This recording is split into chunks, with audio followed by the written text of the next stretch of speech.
Welcome to another episode of the Traveling Hoopers podcast. I am your host, Alan Pettigrew. And in front of me is my good friend, Calvin McGowan. Calvin, go ahead and tell people What's about up, you. everybody? Unfortunately, I haven't finished my bracket yet.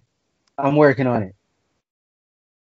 Calvin, it's okay, bro, because to be honest with you, I saw an article about 1 through 68 this morning, and the first time I saw the full bracket was probably like 20 minutes ago, man. Like, I'm excited, but not excited at the same time. I'm actually really excited because, like, basically since I think about 10th grade, it's kind of been a thing for me, like making a bracket. Like, it usually gets to it's definitely shattered to bits by the second weekend. Like all of your educated guesses and knowledge of things that matter just thrown dashed against the rocks by reality. But um but now I'm kind of excited because there was no March Madness last year. Yeah. Like there was no NCAA tournament. And last year would have actually been really, really interesting because there were a bunch of teams that were good for the first time since the 50s. They had their best teams that they've had in a half century. And like a lot and those teams didn't get a tournament. And it's tragic. Like some of the, there are players that returned from those teams, but I don't even think let me check. Dayton's not even in the tournament this year, and they would have been a 1 or 2 seed. Wait, who? Dayton Yeah, would have been a 1 or 2 seed last year. bro. COVID robbed us of a lot of fun things, but hey, 2021's COVID has given us a bracket that we can finally get into. And let's go ahead and get into our first topic today. Calvin, of all of these number one seeds, we're talking about Gonzaga, we're talking about Baylor, we're talking about Illinois, we're talking about Michigan. Who going home first? So I'm gonna make the argument with at least with the information that I currently have, and if you ask me Wednesday, I might have some different answers for you. Yeah, But probably Michigan because they're going to be without Isaiah Livers, and he's one of their better players, yeah, important piece. Um, and that leaves them vulnerable. And while I don't think it'll happen, that's if a 1 seed loses to a 16 seed, generally one of the things that has to happen is an important player gets hurt. Again, they probably won't because it basically never happens between the men's and women's tournaments. It's happened twice. Um, so that's not something to bet on, but that'll almost certainly send them home, or they're going to miss him. yeah, Probably sooner rather than later.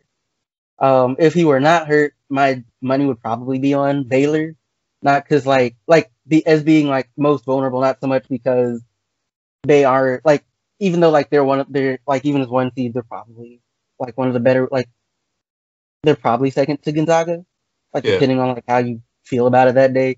But they've also missed a lot of time in total due to COVID, and that does seem to have affected them. It's they've dropped 2 games close in the season. I think they lost their last one. But if they get in form, they'll run. They'll probably run through most of the bracket for real. Because most of the season it was basically them and Gonzaga exactly. and everybody else. Yeah.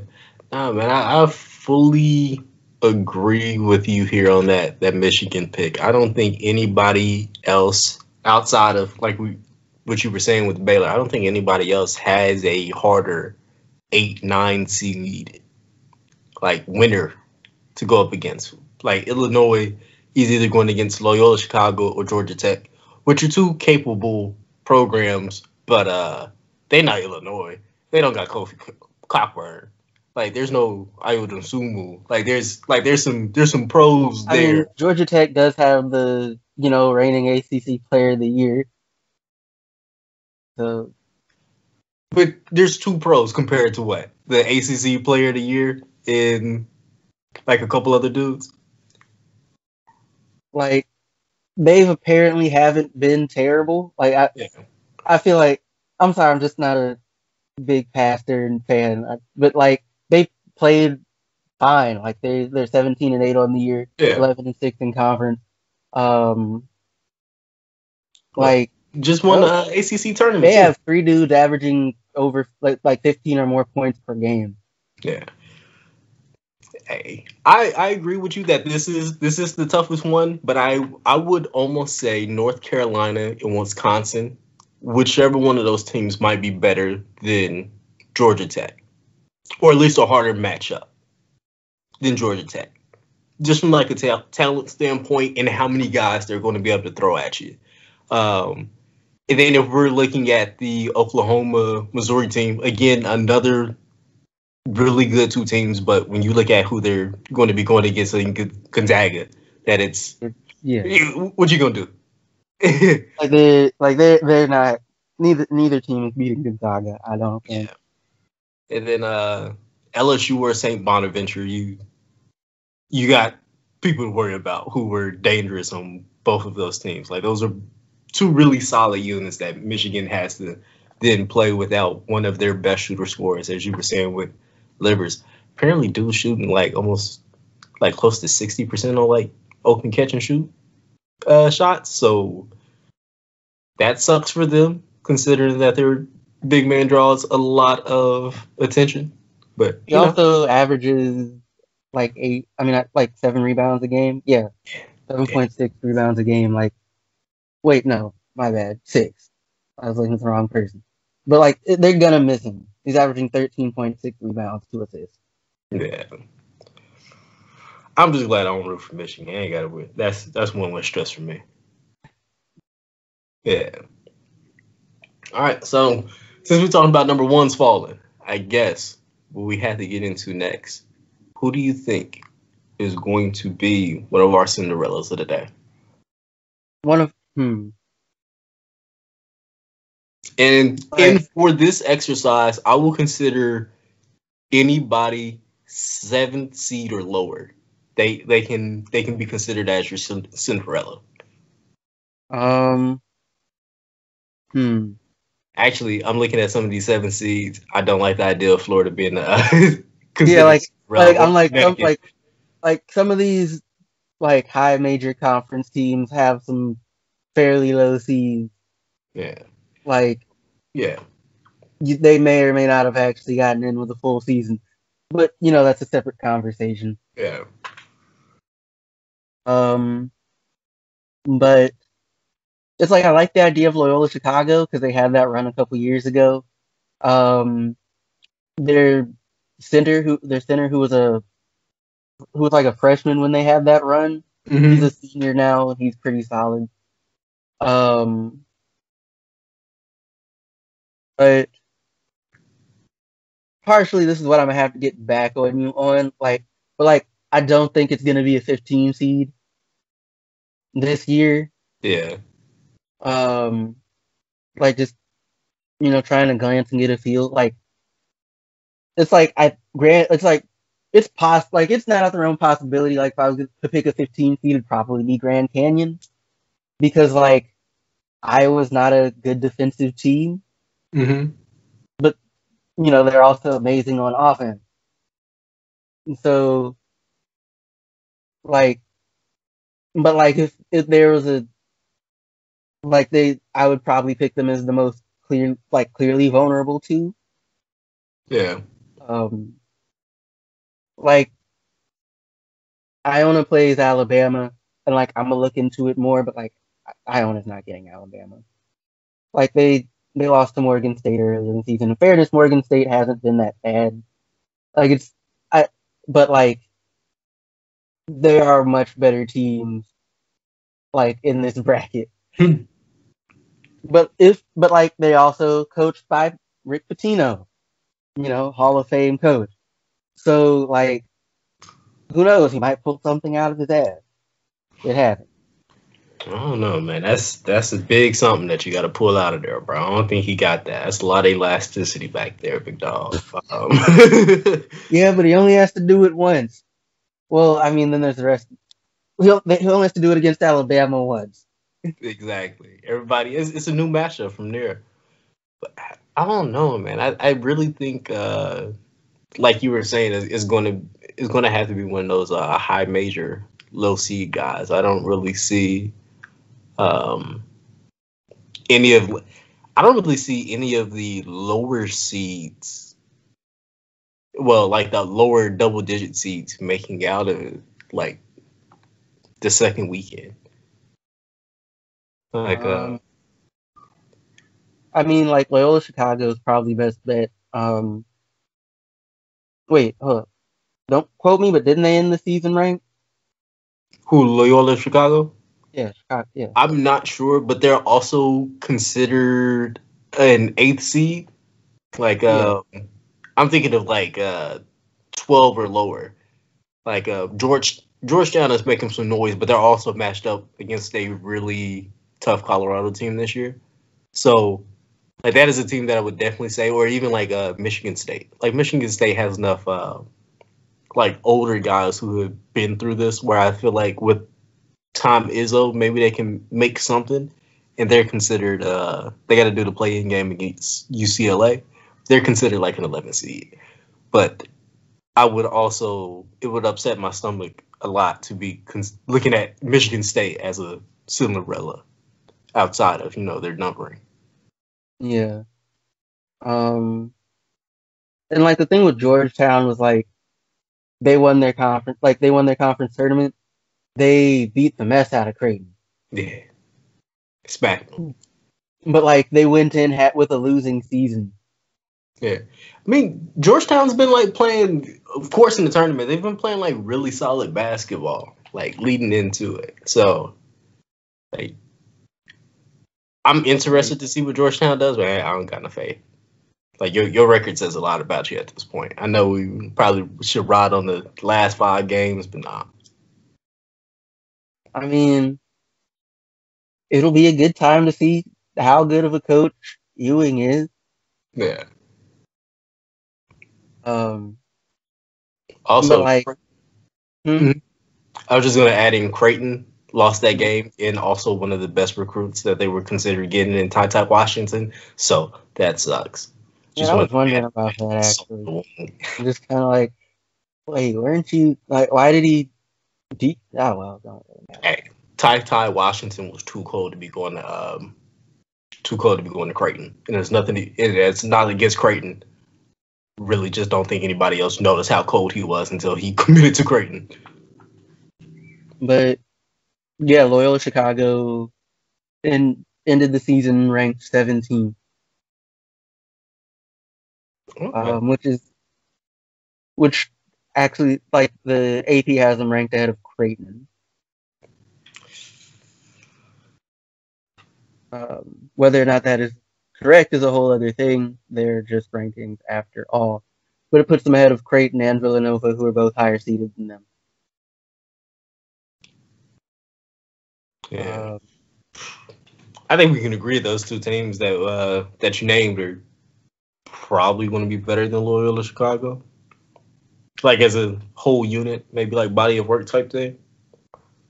I mean, like they're probably the higher seed because like part of how like they do selection is about resume, but like the advantage that teams in bigger conferences have, it's just and Yeah. like the thing is that it's not like they value percentage, they just value the raw number, like how many wins, right? But it's just like you have 5 wins against quad one team, but you played 15 games against them.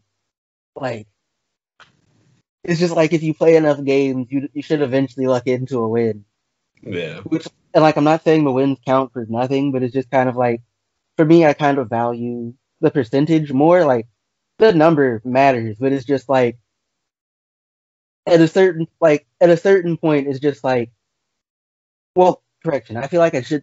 Part of why I value percentage more is because teams that aren't in these major conferences aren't going to get the same opportunities, especially Exactly. once they start getting good, and a lot of the high major teams don't want to schedule them anymore.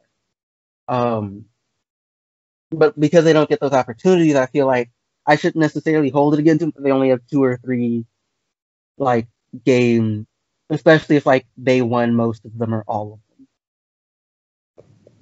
But Yeah. I'm not on the committee. Yeah. It seemed like a lot of solid-ish teams were kind of left off the bubble this year, and that's I imagine it's probably hard to make those final changes due to like COVID and not really getting the full reshuffle. So you kind of, especially the way your system set it up, you have to lean towards who you've seen, which is always trash. Yeah, it's like, well, this isn't really Apple. Like Memphis, I think was generally considered one of the first 4 out. It's just like we didn't have the resume, but unlike some of the teams like we're thinking about when we talk about this, we had the game, we didn't win them. At Mm. beginning of the season was ass. Um, but it would have been fun to see them in though. Like they played some really good games against Houston. Well, I literally have no idea who is on your roster. I have literally no, like I've had like 2 good recruiting classes back to back. I have no idea who's on your roster. That's hilarious. Uh, but Yeah. on a Any related note, Grimes was pretty good actually for Houston. Oh, Quentin Grimes? No, Quentin Grimes Yeah. is cold. Yeah, he used to go to Kansas. Wait, why did he? You know why he transferred? Um, I don't fully know the whole story about why he transferred, but what I can see is it seemed like a little bit of like a lack of opportunity. Like I think Okay. Kansas didn't exactly have like a stellar um like recruiting class that year. It was solid, but it wasn't Mhm. like a stellar one. But they already had so much depth from other years that I think it was like a tad bit hard for him to find minutes at that point that early in his career. Now, do I think Right. he could have played at Kansas, and by like his junior year we see a little bit of the Quentin Grimes that we're seeing at Houston. Yeah, but now if we would have seen that as fast, nah, I think it's a different level of like comfort and whatnot, and I completely like go where they gonna love you and where you can be comfortable. Ain't nobody mad at that. Part of me wants to be like, this is who I think it'll win, but I haven't gone through all my stuff. But like, my personal money is on Gonzaga. Like, Oh I think they'll at least make the championship game. Like, they're just too much better than everybody else so far. Like, they'd yeah. have to have a really bad game. Dudes have to get hurt or something. Yeah. And if you go like pound for pound, I their bracket is was set up for them to have the easiest road, but it's almost like by far the easiest road. Like a lot of the major teams that are in here, they've already beat. Hmm. Like they already beat Iowa. They already beat Kansas. Like the big names they've already crushed. Like, here's what I like about like how Mark Few does it and like how they did it. Like, they were trying to schedule everybody. Like, they would have gotten Baylor, but like folks got COVID, Yeah. and like so that didn't happen. I think this is what I also appreciate about Mark Few and what he did this year. Mark Few put everybody on his calendar. He thumped everybody. And he didn't have to. Like, I think if he would have went the way he needed to for Jalen Suggs individual draft stock, and maybe like Corey Kispert. But personally, for him to go win like the championship, he ain't have to give us all these goods. Like he ain't have to give us all these games. He ain't have to give us Kansas, Iowa for real.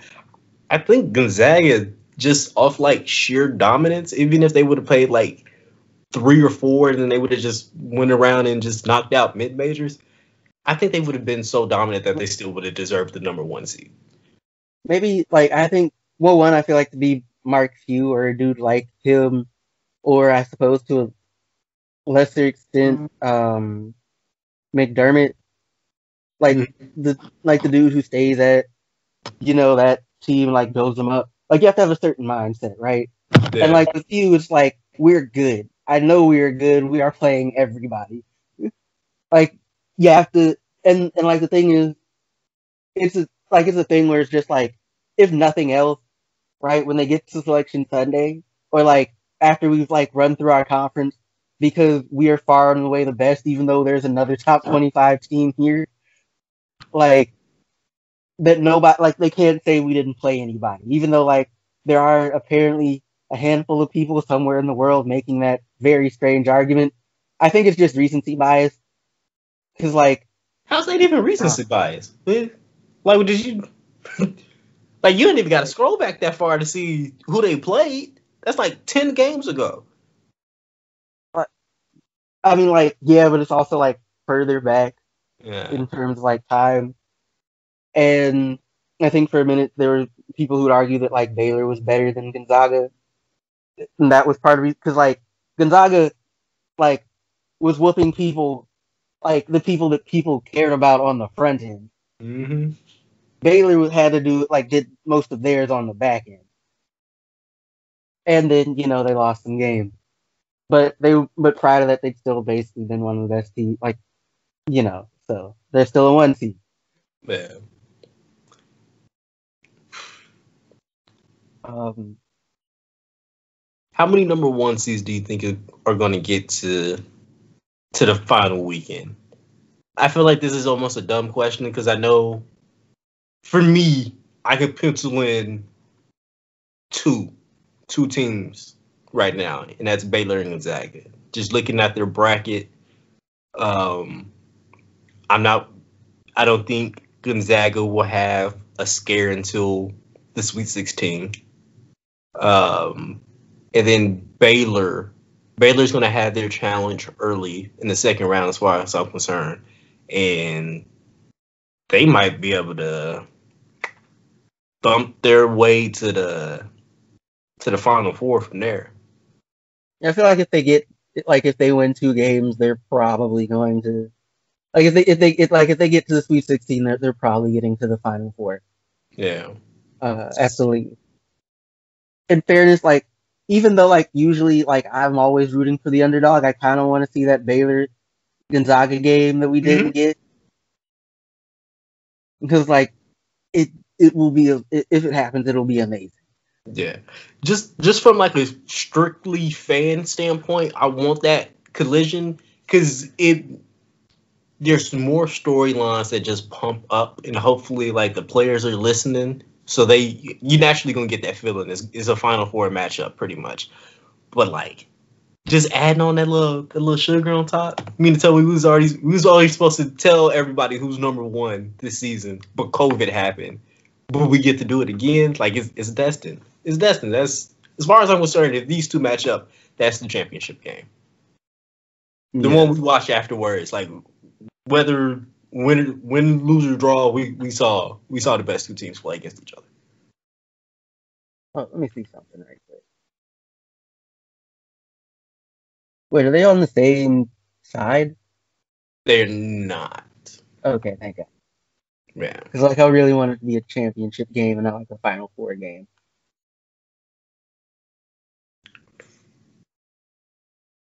Um, But yeah, I'm tripping. No, they're not on the same side. That is the yeah, championship game. Oh, yeah. that's a tad lame. That's a tad lame. That's Oh a. no, I'm here for it. I'm here for it. I don't know. It's like after running through everybody, the 2 best teams in the country, go head to head to see who gets to bring home a banner. Yeah. It wouldn't it be the So first banner for either team? I. That's a good question. Let's see. I know it'd be the first for Gonzaga. Baylor University. I'm pretty sure Fast. Baylor only got good at basketball fairly recently. Yeah, the first time I really remember hearing about Baylor making some noise was like 2012, 2013. And they have not. They have lost. They lost one time in 1948. Ah, Now, they made it to the Final Four the last time. in 1950. Both before my parents were born, or Yeah. your parents were born. Oh yeah. Yeah. uh, shoot. Elite Eight 2012, Sweet 16 2017, 32 2019, and the rest of the stuff doesn't matter. Also, completely unrelated to the tournament because like they're not in it, but Duke will be missing the tournament for the first time in 26 years. It's okay. Like Kentucky will also be missing it for the first time in a while. But Kentucky was worse, so much worse. Oh no. This this is the first year that I do not have any delusions that Kansas will win it. For You real? know, any other year I can psych myself up. Any other year I can lie to myself. Any other year. This year, no. I'm not gonna let you do that to me. Sweet 16. I'm okay with that. This is a Sweet 16 team, and I'm okay with that. Like usually I look at them and be like, no, we're going all the way. We're going all the way. And after a year where it was like a chance that we were the absolute best team in the country, even after that, I'm still like, okay, that's Sweet 16. And I'd be super proud of these dudes. Right. Question though, What's like up? what's with the head? Like maybe I don't know if you watched. Like what's your hesitation with being like they can go past this, get past the Sweet 16? They one thing I just saw Jalen Wilson did not travel with them to Indiana. As Mm-hmm. far as I'm concerned, when there's like a crutch time, you need like a big play. Jalen Wilson should probably be, if he is not your number one guy that who has the ball in his hands, he needs to be on the floor. Like he's came up clutch several times with Kansas.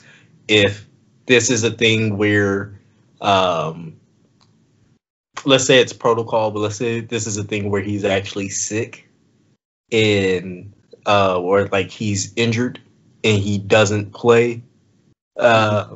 that first game. Let's see who they play. The first Kansas. game's Eastern Washington.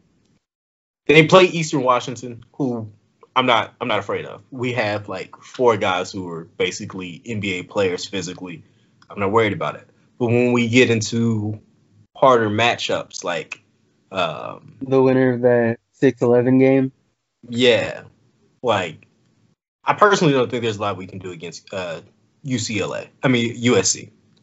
Mm-hmm. Like they have some solid guys over there. They have Evan Mobley.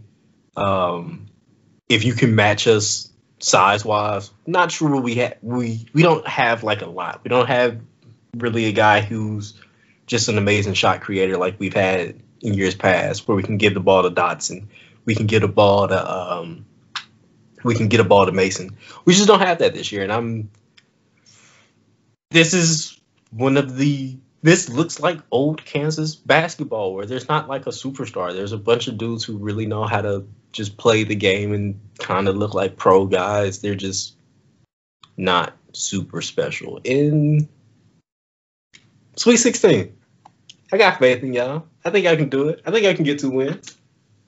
So maybe it's just like a personal thing, but like on the chance that like Wichita makes it to play y'all, I don't think y'all are winning that one.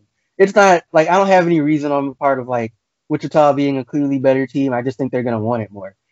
I don't. I feel the same way about Drake. Drake had Drake had a really good season. I think Drake is going to be a little bit more responsive, and I like this team. They are tough, but how tough? Like how many times can you get punched in the mouth? And this isn't really a team that has like a super counter punch. They got a bunch of dudes that can fight. They ain't got no counter punches, and I respect that. It's just you're gonna have to counter punch.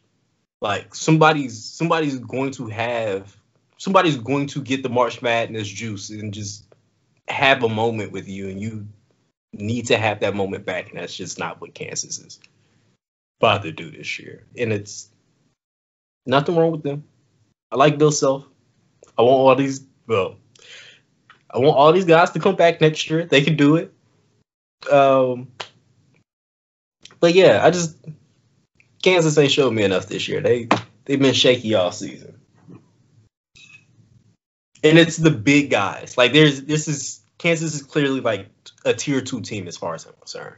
Like they're a threat, but even in like the tier 2s, like the other tier 2 teams were like, I think I can fight you. I think I can beat you up.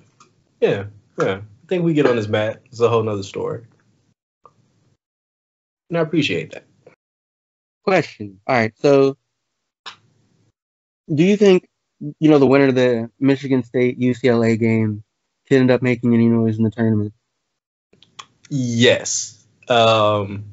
I can't count out Michigan State like ever because there's always a bunch of older dudes and there's Tom Izzo.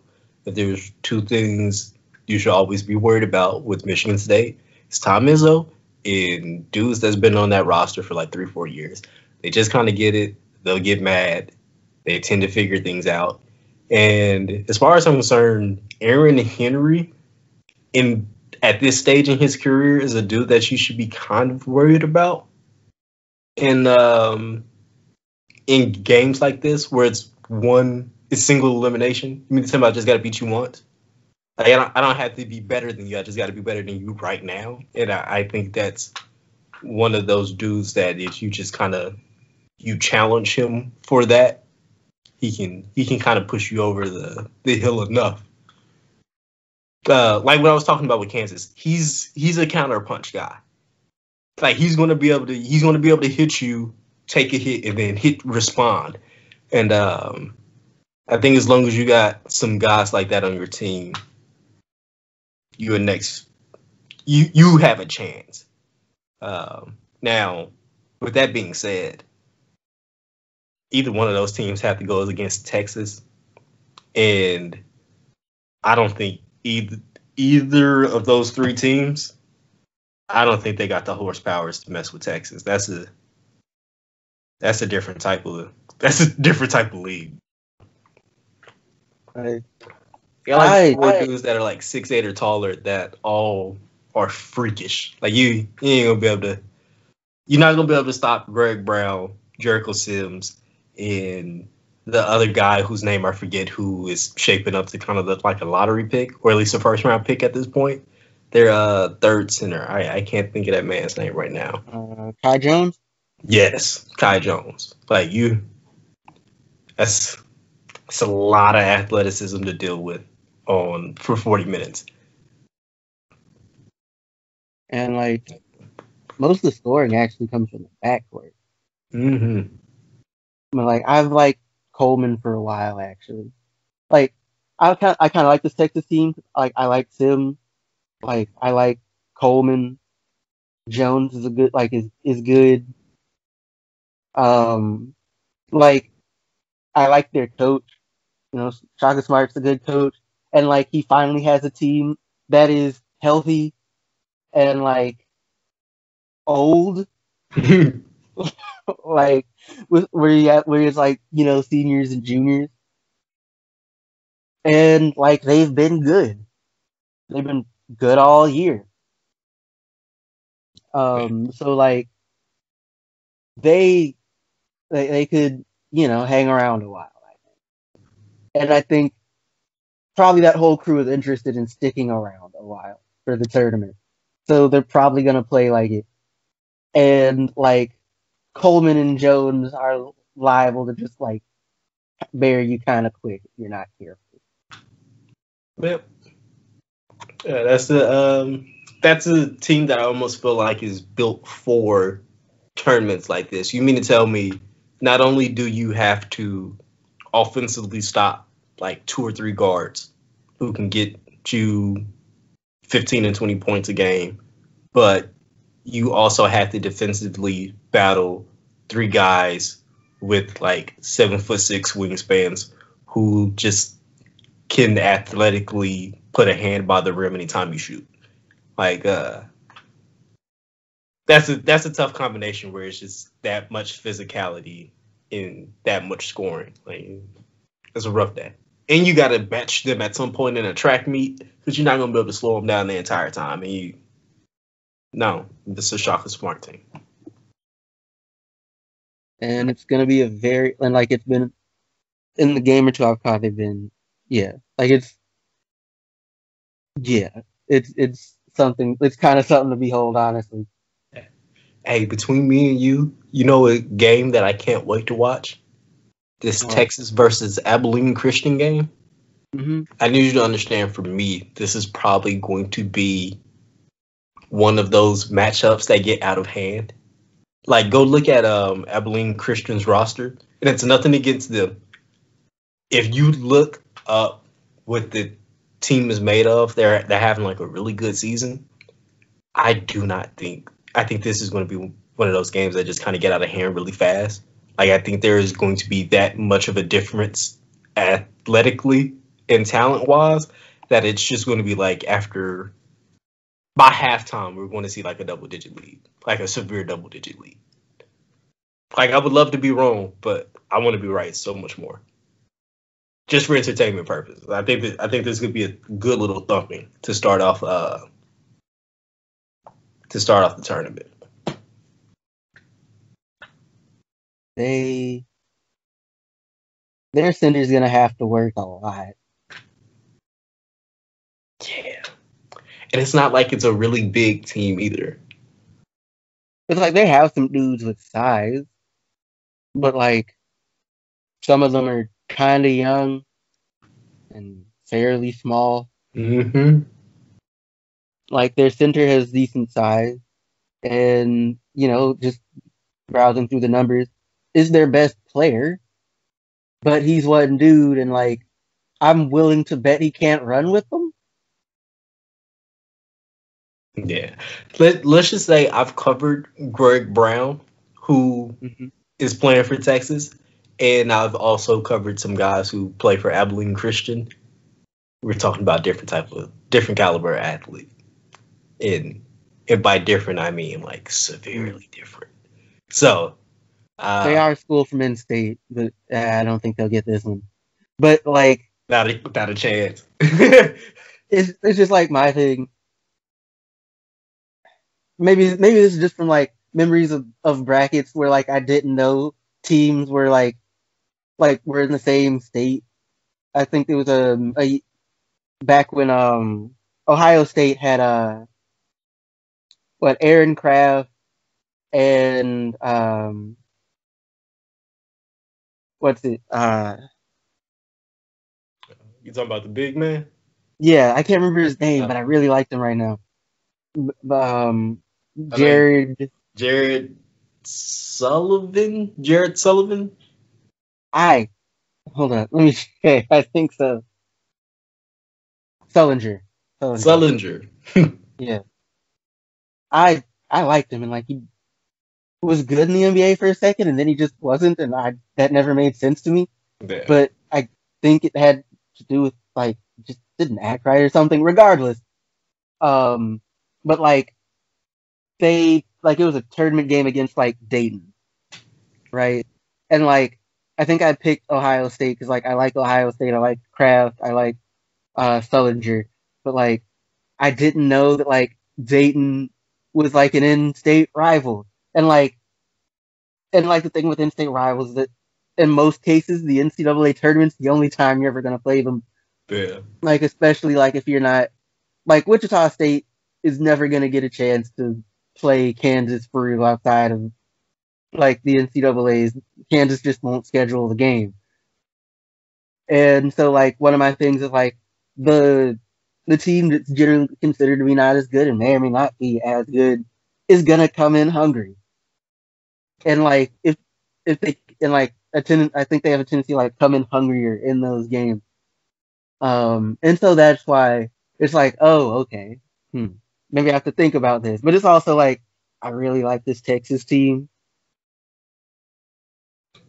So like I probably won't change my decision, but I won't be surprised if I'm wrong. All I gotta say, if they are hungry enough to beat this Texas team, they are also hungry enough to I don't. What's some ridiculous challenge? Like, have you ever seen those ridiculous like food challenges where it's like a 20-pound meatball that you got to Hmm. eat in, like 2 hours? They could do that too. If they beat Texas, they could do that too. Like that's where they need to go after as a team. Like you're on a roll today. Go win another thing.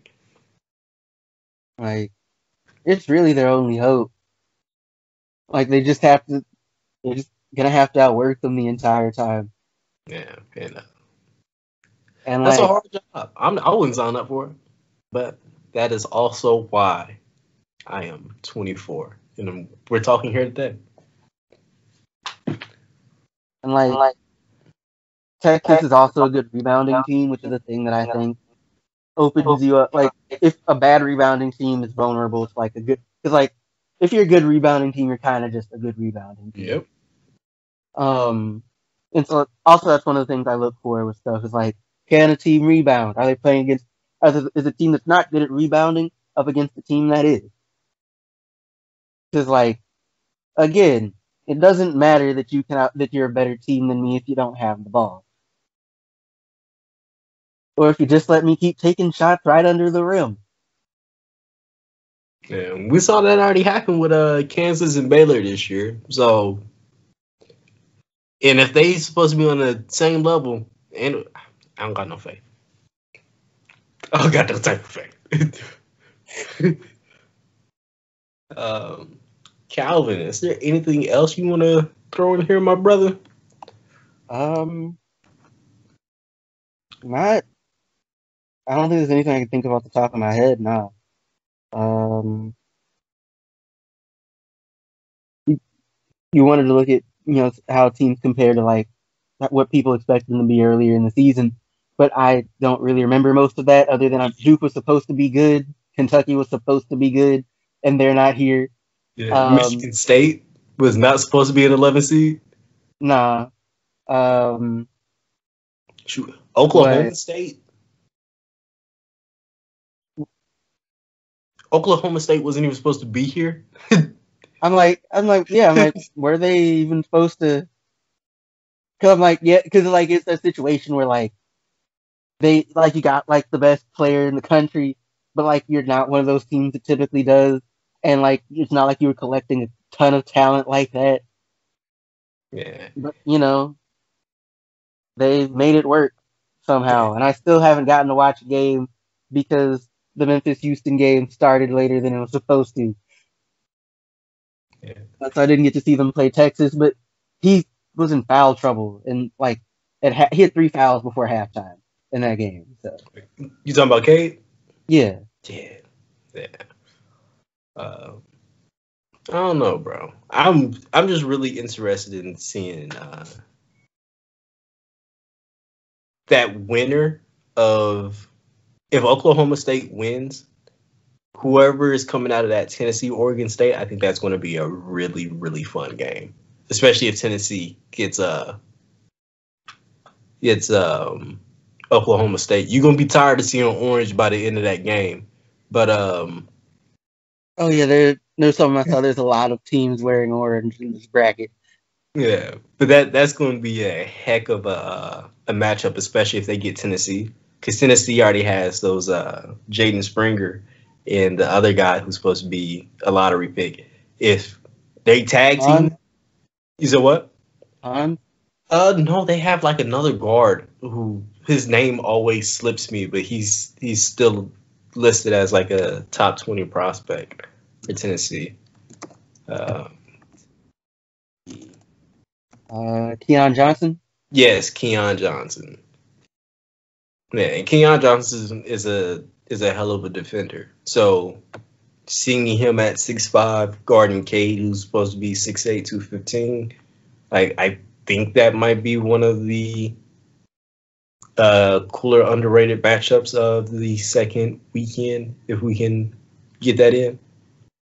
Well, first weekend, I guess. I think there was something I was thinking about. Maybe yeah. I don't even remember no more. Well, Yeah. the Loyola Chicago Georgia Tech game should be fun, if Oh, nothing else. Yeah. yeah. Um. I feel like Texas Tech might be a little bit lower than we thought as a collective at the beginning of the year. I mean, I wasn't thinking about Georgia. Wait, who? Texas Tech? Texas Tech. Okay, I was about to be like Georgia Tech. Like I wasn't thinking about them at all at the beginning of the year. Not at all, bro. I was like, hey, that's the team that no. Exists. But yeah, I think we expected Texas Tech to be better because like prior to this year they have tended to be pretty good. I think I probably would have expected Dayton to find their way in here somewhere. It's like they've been consistently good for a minute. Yeah, but I guess they didn't win their conference and they didn't get the resume they needed. It happened. Easy call. Um, I feel like I probably expected Villanova to be better, like than like a 5 seed, Yeah. just because they're usually better than that. Yeah. As a person who just does not fully like Villanova, Hmm. um, I forgot about them, like I do every year. Yeah, I understand. Like they're just it's like they're both part of the furniture and like destroy people on the regular. Yeah. Like if I stopped paying attention to them after like the Jalen Brunson years, and they were still good, so it slightly upset me because it's not like they were like losing early. It's like, oh, you just want to pop up randomly and start winning. I don't enjoy this. You're ruining everything. Like I can't remember if it was Nova's coach or West Virginia. There's this quote I saw that I thought kind of stoked me with. It was talking about college basketball. Like you want to get old and stay old, and Virginia stays old. Consistently. Shoot, I feel like that's the one thing that saves Kansas consistently. Makes sense. Like you always got juniors and seniors. Exactly. I remember when it was real bad when we were having like 6 and 7 year seniors. At least dudes that seem like 6 and 7 year seniors. What's Buddy's name? Harry Ellis. And it's very funny considering Perry Ellis was only there for 4 years. I think it's his fault for looking super old. Wait, he was only okay. I'm just, Yeah. Perry Ellis just looked really old. Perry Ellis looked like he was 25 when we were like sophomores in high school. Like if you go back and watch the highlights, this is like a grown man with like a taper fade and everything, just out here giving people buckets, wearing his little gold chain. It's like, come on, man, you ain't got to disrespect us like that. We kids. Bama's better than I thought they'd be. Yeah, I think that's they. People have talked about Alabama's success this year being like one part talent and two parts like coaching. Like even to the point where like some experts believe that I want to say I was listening to like Sam Vecini that there's a chance that Alabama's coach might get called up to like a bigger program because he out here doing the X's and O's, like he tough with it. I mean, Yeah, it's like clearly how I think about some of these things different than a lot of people. It's just like you're already at Alabama, you're in a power conference, like you're getting good talent. You got JD Davidson coming next year. yeah, Might as well stick around. Like, granted, like Davidson's gonna need help, but like I'm pretty sure he's gonna have that. He will not have John Petty though, sadly, because he's a senior. yeah. And I'm actually kind of surprised he stayed 4 years. Yeah. Shoot, John Petty can, and John Petty's like still like pretty young. Hmm. Because I think John Petty came in when he was like he was 17. I did not know that. Yeah, Let's see. yeah. But you know what, that the COVID waiver, he could come back for that 5th year, bro. You only 21. Come on, you Like, could drink on campus. he We, we also thinking one this way? he apparently turned 22 in December, and two, I like I'm not gonna lie, like I thought he would have been in the league by now. Yeah, it happens. But That mostly covers it. Like BYU's up in here, and what they're ranked at the end of the season, but like everybody else, they got the crap beat out of them by Villanova. I mean, not crap. I said Villanova. Gonzaga. yeah. I, the damage is done, but but you know, um, it'll be fun. Like Iowa's probably gonna get beat by some team that plays defense. yeah. Um, like Gonzaga's probably playing in a title game, barring something crazy. Um, Yeah. We get the Georgetown will be fun. Like if they win that first game, yeah. We get to watch True TV for the first time this year. true. What, first time in 2 years, basically. Because I Pretty didn't much. watch True TV at all last year. Yeah, pretty much. Yeah. Yeah, I know they need it. Advertising wise. Shout out to Actually, them. truthfully, I'm probably just gonna like go on the NCAA's website and like watch all the games from there. Right. It's like channel hopping isn't like it's just easier when you can just click on it and you're trying Bro, to watch 5 games at the same time. yeah. Bro, we might have to make an episode where we just talk about bad our how bad of students we were during March Madness. Because I have like 10 stories where I'm just like, I got my phone open, I got my computer open in the middle of class, and it's like, don't talk to me. Don't talk to me right now. It's like, I purposely had an A all year, so you don't got to talk to me for the next 2 weeks. Like I feel like I wasn't that bad, but like it's like you had it opening, like you had it on your phone in class. Like it was down, but like it was on, and like I was probably paying a bit more attention to it than I was the schoolwork at that point in time. Dog, I was disrespectful. I was doing that shit in college. I Oh, think I'm we had, talking about college. oh, Like high school, I just watched it like whenever I got the chance or whatever. Like the first time I really did, like I really watched March Madness, I'd gotten sick right before, like, and so like I had so that first week or whatever those first couple days, I just got to sit and watch. Like I hadn't made a bracket or anything. I'm just like, it's on. I'm gonna watch it. And it's just like, this is amazing. you could always tell the male teachers who were like either sports junkies or athletes because they'd have it like on a projector. Like it's like we're not doing no work today, are we? Like, but you know, it's always fun. But like it's like this is where my attention is at. Like so, like everybody, like it's nice knowing y'all are here. I will be ignoring you for 3 days. I will see you on Monday. And you have a test. I will see the test on Monday. But yeah, Calvin, let's go ahead and get out of here. Um, Again, thank you for tuning in to another episode of the Traveling Hoopers podcast. I have been your host, Alan Pettigrew, and in front of me, my man Calvin McGowan will go ahead and sign us out of here. Once again, everybody, you know, thank you for joining us. We appreciate all of you who stayed until the end. Of course, you can listen to us wherever you listen to podcasts.